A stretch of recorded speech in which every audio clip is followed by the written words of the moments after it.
140 વારના આશરે આ જગ્યા રહેવાની છે અને મકાન 2 BHK રહેવાનું છે।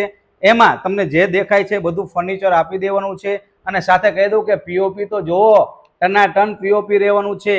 2 બેડરૂમમાં બેઠક હોલમાં મસ્ત મજાનું પીઓપી મળતું હોય ને આખા મકાનમાં ફર્નિચર સાથે મળી રહેતું હોય અને જોરદાર એલિવેશન છે। તો પછી વેઇટ ન કરાય એટલે કે રાહ ન જોવાય। દરેક મકાનમાં હું તમને કહેતો કે ટાઇલ્સ વાળું મકાન રહેવાનું છે, પણ આ મકાન ખાસ વાત એ જણાવવાની કે આરસના પથ્થરથી નીચે જોઈ લો તમે આખા મકાનમાં તમને આરસ અહીંયા જોવા મળી રહ્યો છે, એ પણ જોઈ રહેશો।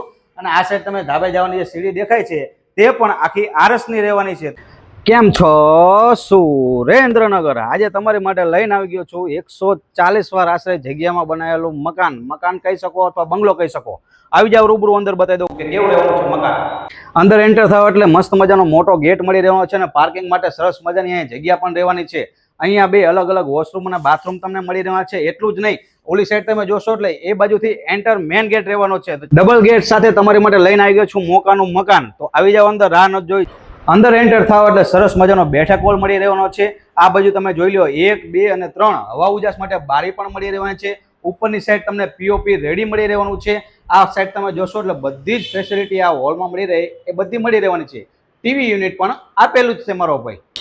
બેઠક હોલની બાજુમાં આપેલી છે। અંદરની સાઈડ તમે ધાબે જવું હોય તો સરસ મજાનો અહીંયા કોઠા હોલ પણ આપેલો છે અને ધાબે જવાની સીડી અહીંયા બહાર જ પડેલ છે। એની બાજુમાં જ આપેલું છે સરસ મજાનું રસોડું આખું સરસ મજાનું ટાઇલ્સથી મઢેલું છે। આ બાજુ ભગવાનનો કબાટ પણ મળી રહેવાનો છે અને એ પણ ફર્નિચર સાથે રહેવાનો છે મારો ભાઈ। સ્લાઇડર વાળા કબાટ પણ રેડી રહેવાના છે। કિચન પણ તમને આખું બ્લેક માર્બલ પથ્થરથી બનાવેલું મળી રહેવાનું છે। હેઠળની સાઈડ તમે જોશો એટલે સરસ મજાના નાના મોટા ખાનાવાળા કબાટ ફર્નિચર રેડી તૈયાર મળી રહેવાના છે। આ સાઈડ તમે જોશો એટલે મસ્ત મજાનો કબાટ અહીંયા પણ મળી રહેશે। અને આ જે એરિયા દેખાઈ રહ્યો છે તમને, એમાં તમને બહાર મેન ગેટ દેખાડ્યો તો પાર્કિંગ વાળો એરિયો, ત્યાં પણ તમે કિચનમાંથી બહાર એન્ટર થઈ શકો છો। કિચનમાંથી બહાર નીકળો એટલે સરસ મજાનો અહીંયા ડાઇનિંગ એરિયા પણ તમને મળી રહેવાનો છે મસ્ત મજાનો। અને બંને સાઈડ એક બેડરૂમ મળવાના છે।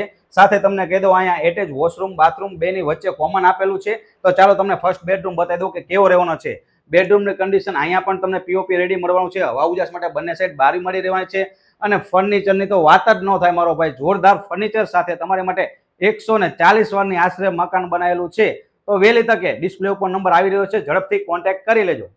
ફર્સ્ટ બેડરૂમ તમે બતાવી દીધો, પણ સેકન્ડ બેડરૂમ પણ માસ્ટર રહેવાનો છે મારો ભાઈ। અહીંયા પણ તમને હવા ઉજાસ માટે બારી મળી રહેવાની છે, સાથે પીઓપી મળી રહેશે। અને આ સાઈડ તમે જોશો એટલે ઓલા બેડરૂમમાં તમને ફર્નિચર દેવાનું છે, તો બીજું બેડરૂમ કેમ બાકી રહી જાય? અહીંયા પણ તમને જોરદાર ફર્નિચર મળી જ રહેવાનો છે। લોકેશન જલ્દી આવી રહ્યું છે, એડ્રેસ પણ હું તમને આપી રહ્યો છું, તો ઝડપથી અહીંયા એક લોખંડનો ગોદરેજનો કબાટ પણ આપેલો છે મારો ભાઈ, એ ન ભૂલાય। ડિસ્પ્લે ઉપર નંબર આપું છું, અત્યારે ફોન કરી લેજો। ઉપરની સાઈડ જ્યારે ધાબામાં એન્ટર થશો એટલે આ પણ તમને બતાવી દઉં કે અહીંયા પણ એક નાનો સ્પેસ આપેલો છે। નાનો મોટો સામાન તમારે અહીંયા મૂકવો હોય તો મૂકી શકશો। અને આખા ધાબામાં સ્ટાઇલ લગાડેલી છે, જેથી કરીને પાણી લીકેજ થવાની સમસ્યા નહીં રહે।